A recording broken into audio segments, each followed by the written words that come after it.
मार लेके खोल के बैठ जाते, भीख मांगते हो। अरे हम तो समझे कोई दे दे तब भी उसका भला करते, ना दे तब भी उसका भला करते। मुझे तो कह रहा बेटा अगर बचपन से तू रामायण पढ़ा होता ना तो हमारे राम जी जब नाव पे बैठते हैं तो पहले माता जानकी को बिठाते, खुद बैठते।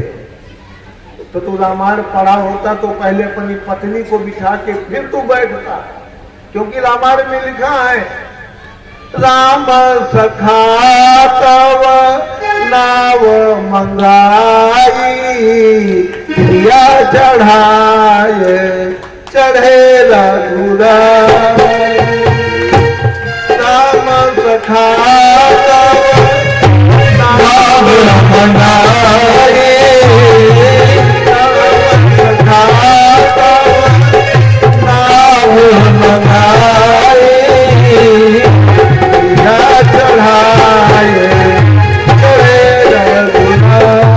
पहले अपनी प्रिया को, अपनी अपनी पत्नी जगत जननी माता जानकी को चढ़ा के फिर बैठे। अगर तू रामायण पढ़ा होता तेरे साथ ऐसा हादसा ना होता। अब आज से भैया गांठ बांध ले, कभी भी रामायण का अपमान मत करना। रामायण जोड़ना सिखाती है। देख तूने रामायण का अपमान करके तू टूट गया, तेरा परिवार इधर रहेगा, तू इधर। तो वही कहते हैं कि उतर झारी भय सुनसर रहता सिया राम गुह लखन, सबसे बाद में लखन लाल जी उतरे। अरे अब के दुनिया में जिंदगी के और 4 दिन के खेल हो झमेला कौन काम की, जब जई प्रिय झमेला कौन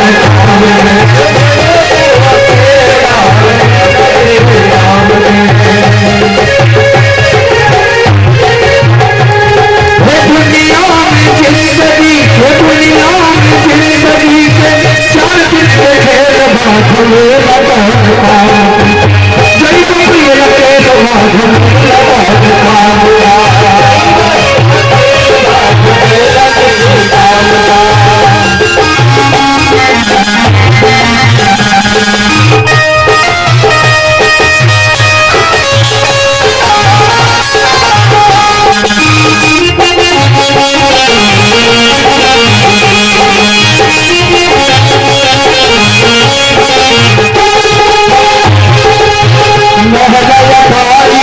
छूट जाती बंदे,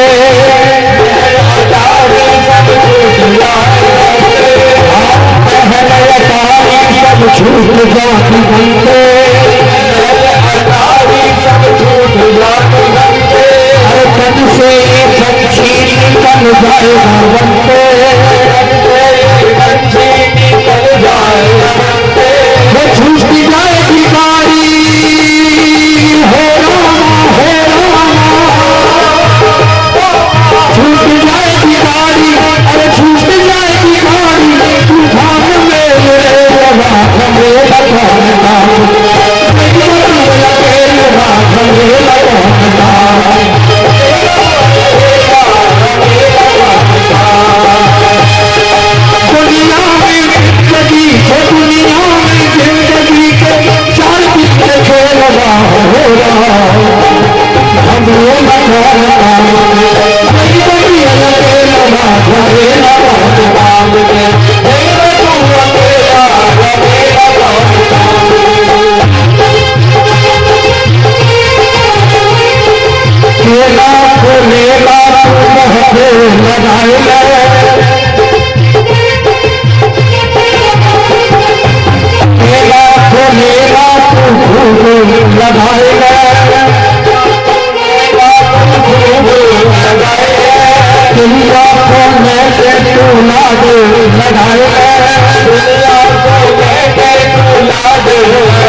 पे लेट करके दंडवत प्रणाम किया। जब दंडवत प्रणाम किया तो प्रभु सोचने लगे कि इसको कुछ देना चाहिए, इसका तो रोजी रोजगार है, लोग रोजगार करते हैं। तो कहते ना नगद न तेरा उधार, नगद लेना शौक से, उधार लेना चौक से, तो लोग लिख देते। अब प्रभु के पास तो कुछ था नहीं। अब जिसके पास कुछ नहीं होगा तो माता जानकी भी सोच रही प्रभु देना चाहते हैं, एक बार तो मांगा, इतना विलंब हुआ और दोबारा न मांगना पड़े, वो भी 4 आदमी के आगे। तो उन्होंने तुरंत ही पिया ही असिया की जान निहारी, मन मुदरी मन मुदित उतारी। बड़ी खुशी मन से, मिथिला की नारियां ऐसी होती हैं कि बड़ी खुशी से अपनी अंगूठी उतार के दे दी। आज की औरतें होती कहते ले एक तो दिया नहीं, हमेशा इसी पे नजर गड़ाए रहते हैं। वहीं पे उनका भैया चालू हो जाता, लेकिन माता जानकी अंदर से खुशी हो करके दिया। अनुराम ने कहा कि क्यों अपनी अंगूठी दे रहे? तो माता जानकी कहती हैं कि पिताजी ने जब मेरा हाथ आपके हाथ में दे दिया तो ये भी तो हाथ तुम्हारा ही है, तो आप अपना कर्जा उतारिए, नहीं तो वहां चलोगे हमेशा चिंता रहेगी, एक कर्जा यहाँ छोड़ के गए। कहो के पाल ले उतराई, केवट चलन गयो अकुलाई। अरे महाराज, हमने क्या मांगा, हमने क्या सोचा, हमने क्या पाया? बोले क्या सोचे? अरे तीनों लोगों के स्वामी देने वाले मुझे क्या दे रहे हैं? मेरे लिए तो एक कंकड़ पत्थर ही है। सोना हुआ खाए बहुराए, न हुआ पाए बहुराए। ज्यादा सोना मिल जाए तो आदमी बहुरा जाए। तो बोले क्या चाहते हो? कहने लगे प्रभु जो मैं चाहता हूं मुझे मिलेगा। हाँ मिलेगा, अगर मेरे पास होगा तो तुम्हें मिलेगा।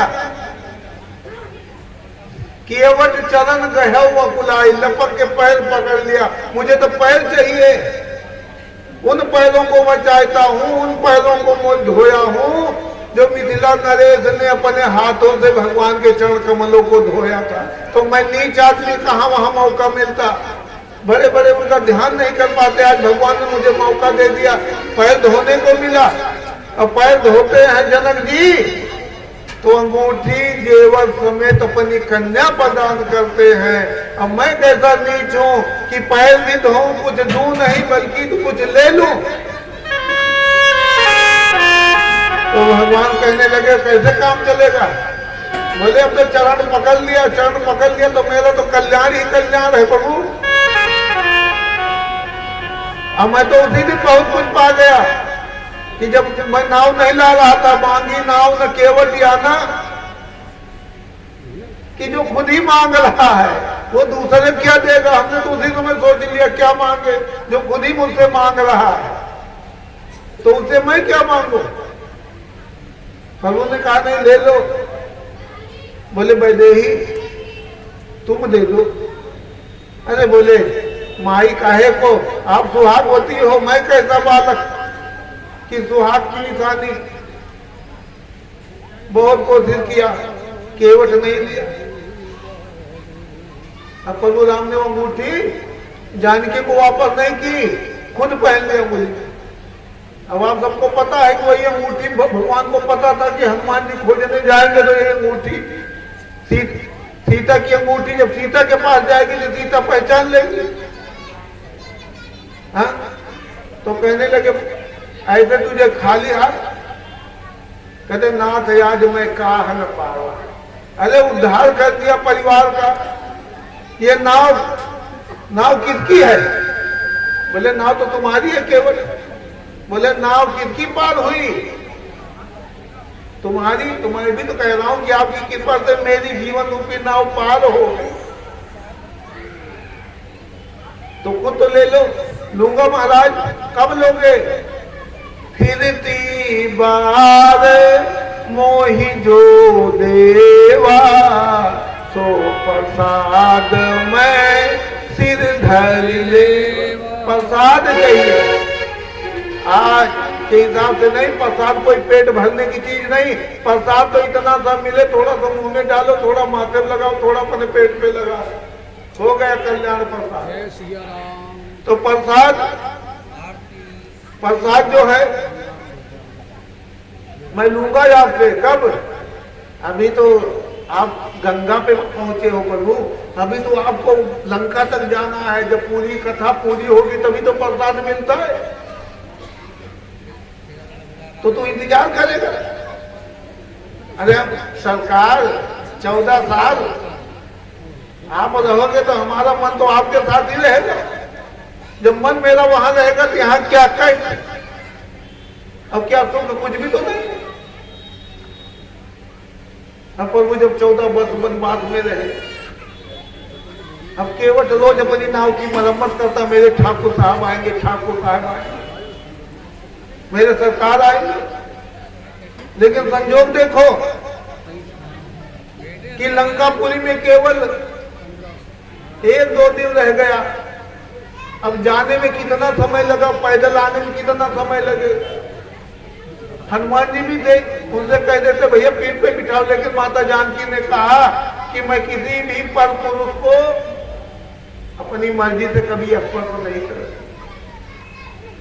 तो विभीषण से कहा कि भैया मुझे पहुंचना, मेरा वीर जो है भैया भरत अगर मुझे पावेगा नहीं तो मेरा नाम लेके अपने आप को भस्म कर लेगा, मुझे कैसे भी पहुंचना ही है। विभीषण कह रहे नहीं महाराज, कुटिया तो पवित्र कर दो। बोले हमारा भाई चला जाता है, तुम्हारी कुटिया पवित्र कराएगा, लेकिन मुझे भाई की चिंता है। विभीषण कह रहे हैं कि एक नीच मैं हूं, एक भाई को मिलने को व्याकुल है, एक भाई को मरवा दिया, धिक्कार है मेरे। पुष्पक विमान मंगाया गया, प्रभु राम जी बैठ गए और लोग देखने लगे कि जहां पे प्रभु खेले कूदे, मैं भी वो जमीन देखूं, जगह देखूं, हनुमान जी अंदर। ये तो मुझे हो सकता है आखिरी दिन में सुनाना ना मौका मिले तो थोड़ा समय आपको केवट में सुना देगा। अब पुष्पक विमान चला, चलत विमान कोलाहल होई, जय रघुवीर कहां सब कोई, जय सीताराम। अब केवट भी दिन गिन रहा था, आ जाएंगे सरकार, आ जाएंगे सरकार। नाव को वो सजा रहा था और सरकार क्या हुआ, ऊपर से पुष्पक विमान से वो उड़ता जा रहा है, केवट नीचे दौड़ लगा। अब तुरंत नाव में बैठा, नाव को जल्दी जल्दी खींच के उधर ले गया। भगवान ने ऊपर से देखा कि ये तो मेरा केवट है, अभी इसकी उतराई भी देनी है, नीचे उतारो, नीचे उतारो। विमान नीचे उतरा सुसल के किनारे पे। जब विमान नीचे उतरा तो प्रभु ने कहा केवट, केवट गया भगवान के चरणों में जमीन पे लौट गया। प्रभु ने यह नहीं देखा कि मैं भी गंदा हो जाऊंगा, तुरंत छाती में लगा। बोले सरकार क्या खता हो गई, आपने तो वचन दिया था कि मैं लौटते हुए फिर तुम्हारी नाव में बैठूंगा, और आज आपने भुला दिया। हम तो सुने हैं भगवान कभी अपने भक्त को भुलाते नहीं, आप कैसे भुला दिया। भगवान कहते हैं मोरे मन पर यश विश्वासा, राम से अधिक राम कर दासा। तो मैं कैसे अपने दास को, भगत मेरे मुकुट मणि, भगत तो मेरे सिर के ताज है। लेकिन केवट ये सोचो, एक बार दुकान पे जाओ और सौदा न दे सको, पैसा न दे सको, दोबारा कौन सा मुंह लेके जाए। मान लो फिर मैं दोबारा जाता तो दुनिया क्या सोचती, भगवान एक बार गए, 2 बार गए। तो हम तो वैसे हनुमान जी का कर्जा इतना लाद के आए हैं, उन्हीं से उन्हें नहीं हो रहा हूँ, आपका भी कर्जा लेके। तो बोले अब क्या है प्रभु, अब क्या दोगे। बोले जो तुमने मुझे दिया वही मैं तुमको दूंगा। क्या, अरे तुमने नाम में बिठाया ना, हाँ सरकार। तो चलो, तुमने मुझे परिवार समेत बिठाया तो तुम भी जाओ, परिवार को ले आओ, मेरे पुष्पक विमान में बैठो। और तुम्हें भी अयोध्या लेके चल रहा हूँ, हनुमान जी के बगल में बैठने का मौका मिलेगा, बड़े बड़े सेनापति। तो इतने बड़े सेनापतियों के साथ सौभाग्य, तुम्हें कितना बड़ा सौभाग्य होगा केवट रोने लगा, पत्नी बुला ला, देखो मेरे सरकार कितने हैं, एक नीच को अपने बगल में बिठा रहे हैं, ऐसे भगवान को मैं बारंबार प्रणाम करता हूँ। भगवान ने कहा तुम्हें ले चल रहा हूँ, सबके लिए पाबंदी है, 6 महीने में वापस आना है, लेकिन तुम्हारे लिए कोई पाबंदी नहीं, जब मर्जी अयोध्या में आ जाना, जब मर्जी चले जाना, तुम्हें कोई रोकेगा टोकेगा नहीं। केवट गदगद हो गया। प्रभु श्री राम जी ने कहा केवट अब मैं चलूं, अब आप जाओ। केवट कहने लगा नहीं प्रभु मैं जाऊंगा नहीं, पहले आप चले जाओ। क्यों? आप चले जाओगे तो मेरे मन में ये रहेगा प्रभु चले गए, नहीं तो मैं यही सोचता रहूंगा मैं भगवान को छोड़ के जा रहा हूँ, भगवान मुझे नहीं छोड़ते। आंखों में आंसू आ गया। प्रभु वहां से विदा हुए। माता जानकी ने कहा प्रभु अगर आपकी आज्ञा हो तो मैं गंगा मैया से अपने बन जाने की कुशलता मांग लूं। तो प्रभु राम ने कहा तुम गंगा की पूजा करो और मैं जाके भगवान शंकर भगवान की पार्थिव पूजा करता हूँ। पार्थिव पूजा करके और प्रभु राम माता जानकी लखनलाल निषाद राज के साथ आगे बढ़ रहे हैं। अब आगे बढ़ के कहाँ पहुंचे? इलाहाबाद त्रिवेणी में पहुंच गए। और त्रिवेणी में पहुंचे तो पहले तो कथा सुनाई प्रभु राम ने त्रिवेणी की कितना महात्मा है। अब प्रयागराज सारे तीर्थों का राजा है, इसीलिए उसको कहा जाता तीर्थराज। तो पहले कथा सुनाई कि अपना मन पवित्र किया। फिर दोनों भाई और निषाद राज जाके त्रिवेणी में स्नान किया संगम में। और स्नान करने के बाद माता जानकी स्नान किया। अब भाई भरत को बार बार याद करते हुए मगन हो जा रहे हैं। स्नान करने के बाद प्रभु और आगे पहुंचे। भरद्वाज मुन बसे प्रयागराज में भरद्वाज जी के आश्रम में पहुंच गए। भरद्वाज ने देखा कि आज तो प्रभु हमारा भाग्य है कि हमारे दरवाजे पे गदगद हो गए, विनती कर दी। बोले महाराज हम तो आपकी आशीर्वाद लेने आए, आप मेरी विनती क्यों कर रहे हो? बोले प्रभु सब पे माया चलाना, लेकिन आपकी कृपा से आपकी माया मेरे पे नहीं लगेगी।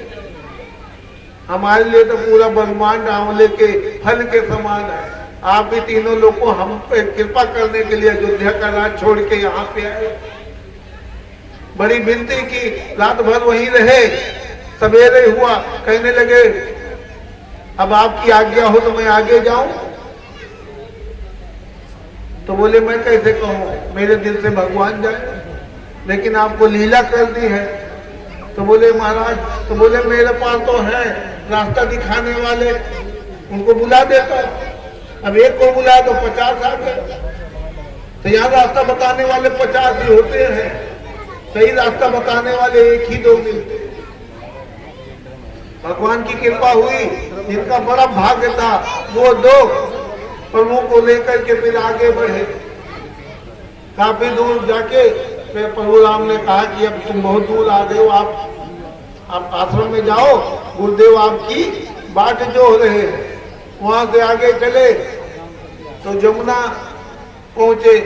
जमुना में केवट राज ने व्यवस्था करी, प्रभु उस पे बैठ करके जमुना के पार चले गए। आगे गए तो वाल्मीकि महाराज का आश्रम आ गए। वाल्मीकि ने देखा तो गदगद हो गए कि प्रभु आज हमारे आश्रम में आए हैं, किस तरह विनती कर। तो प्रभु राम कहने लगे कि बनाने का यही कारण है कि मेरी माता कैकेयी ने मुझे वन का राज दिया, जिससे मुझे आप जैसों का दर्शन मिल रहा है। मेरा भाई भरत राजगद्दी अगर न लेता तो मुझे आप सबका साथ क्यों मिलता। अब वहां पर बोले महाराज अब आश्रम में आ गए हैं आपके, मैं यही चाहता हूं कोई ऐसा मुझे जगह बताओ जहां एकांत हो, बैठ करके हम ऋषि मुनियों की रक्षा कर सके, उनकी सेवा करने का सौभाग्य प्राप्त हो। मैं कौन से रास्ते में जाऊं, कहां पे रहूं? तो वाल्मीकि जी कहते हैं कि हे प्रभु राम, ये बताओ कौन सी जगह है जहां पे आप नहीं हो।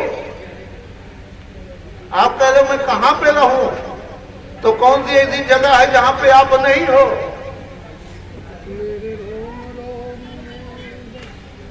प्रभु मुस्कुरा के इशारों में कह रहे हैं क्यों भेद खोल रहे हो।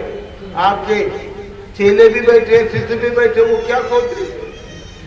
तो उन्होंने 14 जगह बताया कि जहां पे हमेशा आपका कीर्तन होता रहे, जो हमेशा लोग आपकी कथा सुनते रहे, आप हमेशा वहां विराजमान हो।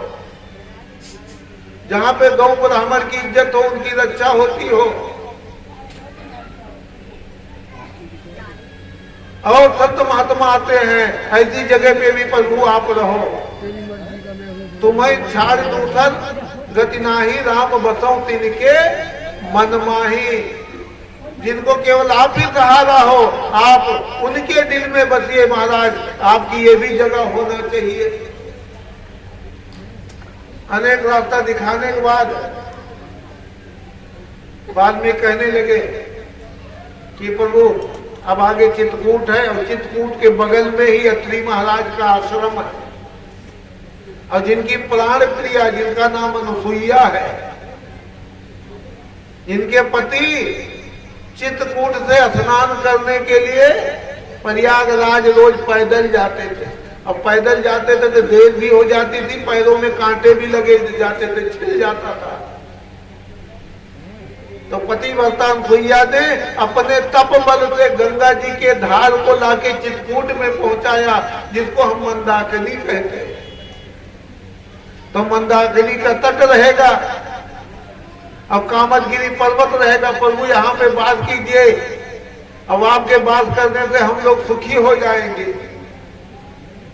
भगवान ने बारंबार, मैं आपकी आज्ञा का पालन करूंगा। प्रभु वहां से आए, अब मंदाकिनी में स्नान किया दोनों भाइयों माता जानकी के साथ। एक उत्तम जगह देखी कामत पर्वत पे, वहीं प्रभु ने लखनलाल से कहा कि आप जो है यहीं पे राजा बाबू,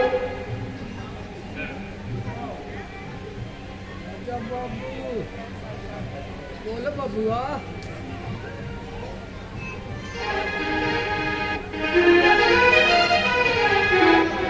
राजा बाबू हवा रउआ, राजा बाबू हवा रउआ, राजा बाबू हवा रउआ, राजा बाबू हवा रउआ। हम बनवासी कोल भील के बेटुआ, कोल भील के बेटुआ रउआ, राजा बाबू हवा रउआ, राजा बाबू हवा रउआ, राजा बाबू हवा रउआ, राजा बाबू हवा रउआ। हम बनवासी कोल भील के बेटुआ, कोल भील के बेटुआ, राजा बाबू हवा रउआ, राजा बाबू हवा रउआ, राजा बाबू हवा रउआ।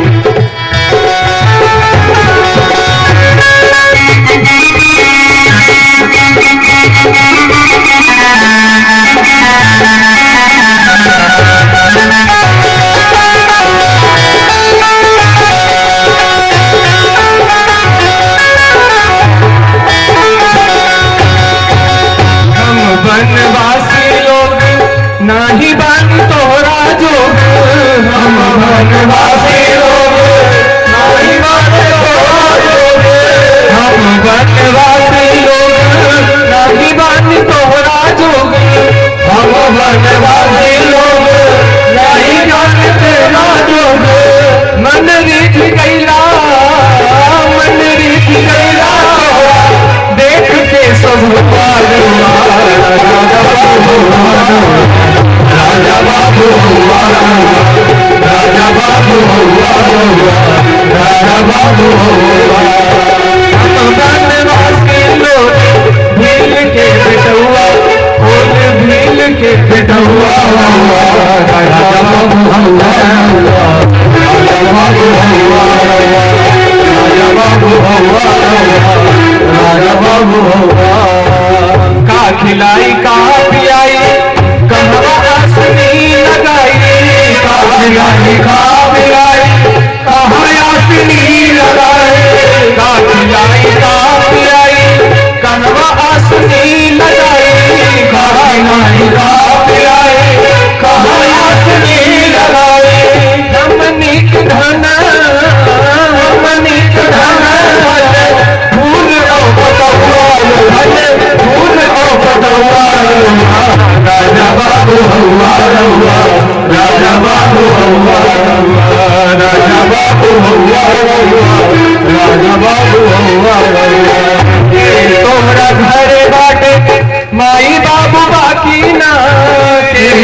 तोरा घर बाटे माई बाबू बहना के तोरा घर बाटे माई बाबू बाकी ना के तोरा घर बाटे माई बाबू बाकी ना तपसी के ढेर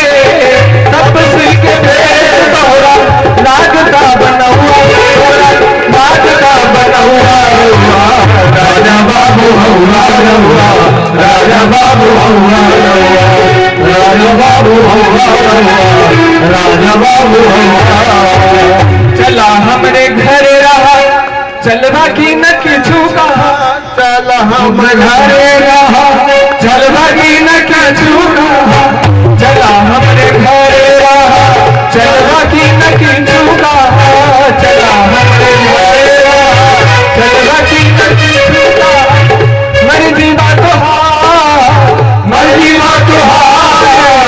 मर्जी बात हार किछु नाही बात बहुआ राजा बाबू हौला रहुआ राजा बाबू हौला राजा बाबू हौला रहुआ राजा बाबू हौला रहुआ हम बनवासी कुल भील के बेटौआ भील के बेटौआ रहुआ राजा बाबू हौला रहुआ राजा बाबू हौला रहुआ राजा बाबू हौला रहुआ राजा बाबू हौला रहुआ राजा बाबू हौला रहुआ राजा बाबू हौला। और प्रभु चित्रकूट में कुल भील आए और उनकी पणकुटी बढ़िया सी बना दी। एक बड़ी थी सीताराम जी के लिए, एक छोटी थी लखनलाल जी के लिए। और जितने भी लोग आते भगवान को कुछ ना कुछ उपहार लेके आते। बोले प्रभु जब आपको शिकार खेलना हो तो मुझे बता देना, मुझे एक एक चप्पा एक एक जगह सब मालूम। तो तुलसीदास जी कहते हैं कि भगवान उनकी बातों को ऐसे सुन रहे हैं आश्चर्यचकित होकर के जैसे कभी जानते ही न हो। और भगवान पर्णकुटी में वहां विराजमान हो गए। अपनी अयोध्या को देख देख करके आंखों में आंसू भर आ रहा है। तुलसीदास जी कहते हैं चित्रकूट हर तरह से पावनी हो गई। चित्रकूट में भगवान जो जो चित्रकूट गए हो उनको पता होगा कि बढ़िया मंदाकिनी कल कल बहती रहती है। वहीं पे भरतभूम है, वहीं अनसुईया जी का आश्रम है, वहीं पे हनुमान धारा है। तो ये तो प्रभु की कृपा है, राम जी पहुंचे हैं। तो आप सब भी आप चित्रकूट में रहिए। और कल की कथा, आज की कथा यही विराम देते हैं। कल सुमंत जिस तरह अयोध्या को लौटेगा उसकी कथा हम कल आगे बढ़ाएंगे। तब तक हमारे डीपी साहब कुछ मुखारबिंद से अपने